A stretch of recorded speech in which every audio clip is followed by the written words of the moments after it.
People are always fascinated by the words architecture and architect. The mystery these words carry creates attractive imaginations beyond its reality. There are so many people involved in all architectural projects, and the architect is at the center of it all. What is an architect? What does an architect do? How does one connect with clients, other professionals, co-workers and communities? Architects build not only architecture, but stories through architecture, through people and the environment. Architecture is where people and the earth come together. Architects are also people, so how do they represent amongst other people to build architecture for the people? The only answer to that is their life journey. Each architect has an individual journey to hone their profession. Once we know their story, we will know their architecture.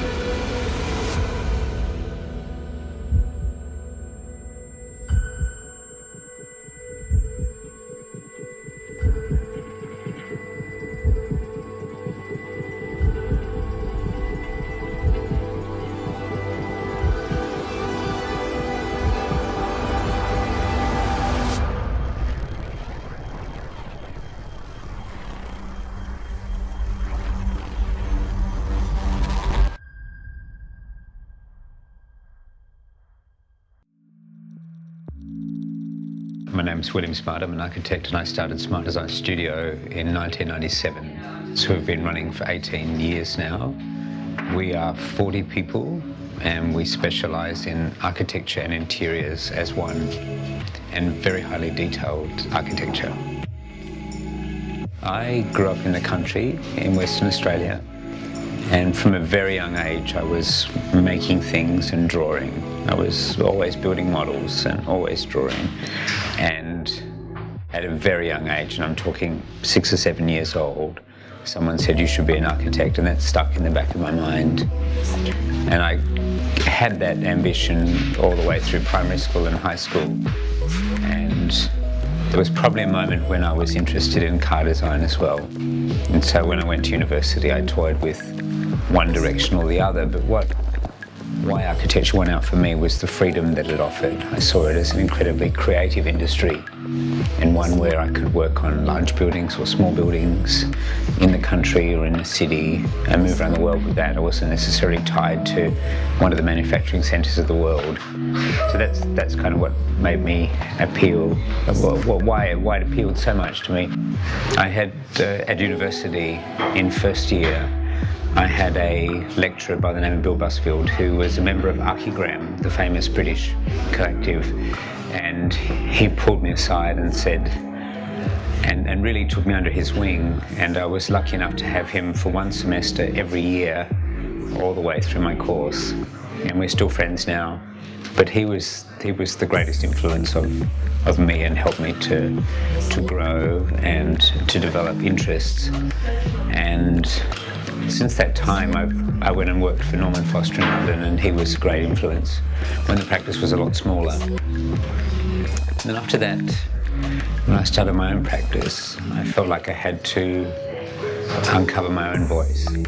So the journey that I went on was to find out who I was and what I'm interested in, and to use this practice to develop that voice.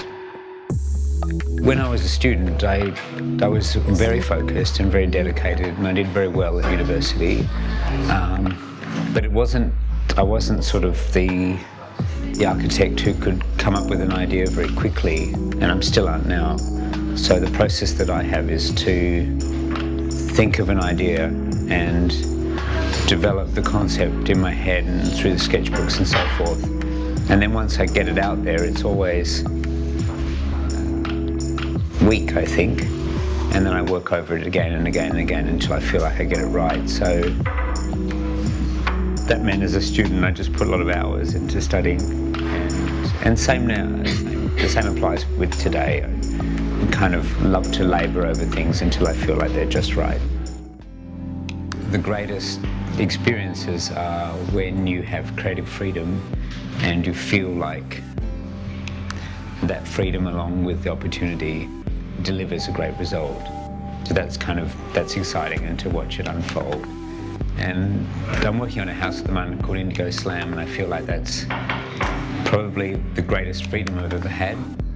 And it's just been so thrilling to watch it all happen.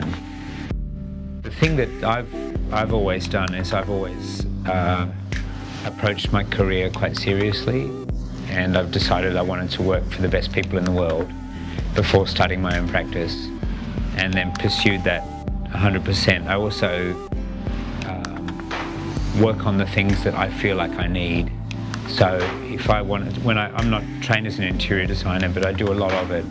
And then I learn from great people. I buy books, I research it, I understand it, I visit places. I try to really take it on board. So for me, self-education is really important as well. I still go to lectures frequently, and I buy books, and I'm constantly soaking up information and learning about the industry. I like to go and look at other people's construction sites to see what they're doing as well. I think that's all really interesting. The industry is extraordinarily diverse, and I think it's great training for a whole lot of different things that you can do. So my advice to young architects is to work out what you're great at and pursue that. Now, for some architects that might be design, for others it might be construction, for others it might be to do with communications and marketing. There's a whole range of different things that you can do. You don't have to do everything extremely well, but if you're good at a part of it, or great at a part of it, then you can be extremely valuable and quite successful as well.